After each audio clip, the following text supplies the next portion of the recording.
Home made garam masala ధనియాల పొడి ready అయిపోయిందండి. గరం మసాలా ఎక్కువ వాడొద్దండి, కొంచెమే వేసుకోండి, ఎందుకంటే ఘాటు ఉంటుంది కాబట్టి.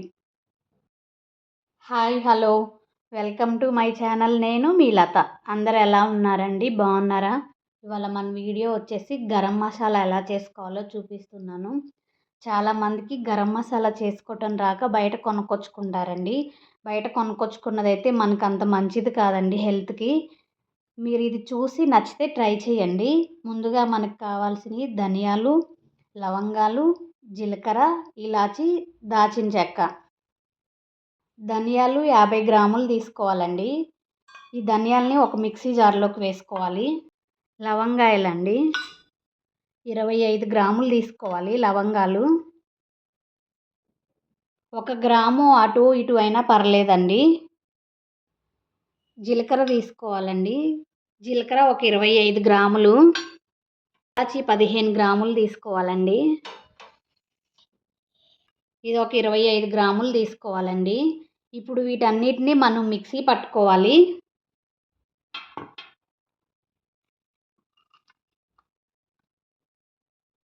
ఇక్కడ గరం మసాలా మిక్సీ పట్టుకున్నామండి.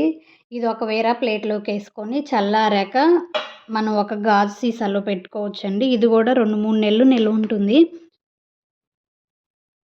ధనియాల పొడి నేను ఏ విధంగా చేసుకుంటానో చూపిస్తున్నానండి, చూడండి.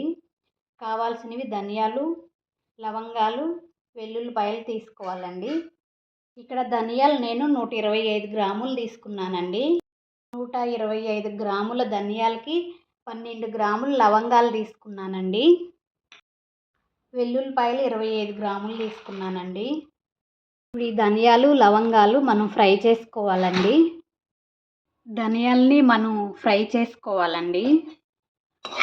నేనైతే మీడియం ఫ్లేమ్ పెట్టుకొని ఫ్రై చేసుకుంటున్నా. ఇక్కడ ధనియాలు అయితే ఫ్రై అయిపోయినాయండి. స్టవ్ ఆపేసుకోవాలి. నేనైతే కొంచెం సాల్ట్ వేసుకొని పట్టుకుంటానండి పౌడరు. ఇవి చల్లారిపోయినాయండి, మిక్సీ పట్టుకోవాలి. ఇలా మెత్తగా అయ్యాకండి వెల్లుల్లిపాయలు వేసుకొని మిక్సీ పట్టుకోవాలి. మీకు డౌట్ రావచ్చు, ఏమని వెల్లుల్లిపాయలు వేస్తే ధనియాల పొడి నిలువ ఉంటుందా ఉండదానని. నిలువ ఉంటుందండి. ఇక్కడ ధనియాల పొడి రెడీ అయిపోయిందండి. మనం వెల్లుల్లిపాయలు వేసాం కాబట్టి తడిగా ఏం లేదండి, ఇలా పౌడర్ లాగే ఉంది. ఇది చల్లారాక మనం ఒక జార్లో పెట్టుకుంటే అండి మనకి 3-4 నెలలు నిలువ ఉంటుంది. ఏమన్నా ఉండలు అట్లా ఉంటే ఇట్లా నలిపేసేయండి.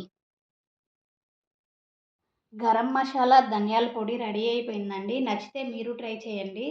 నా వీడియోస్ కనుక మీకు నచ్చినట్లయితే లైక్ చేయండి, షేర్ చేయండి, సబ్స్క్రైబ్ చేయండి, కామెంట్ పెట్టండి. Thanks for watching my videos అండి. Okay, bye.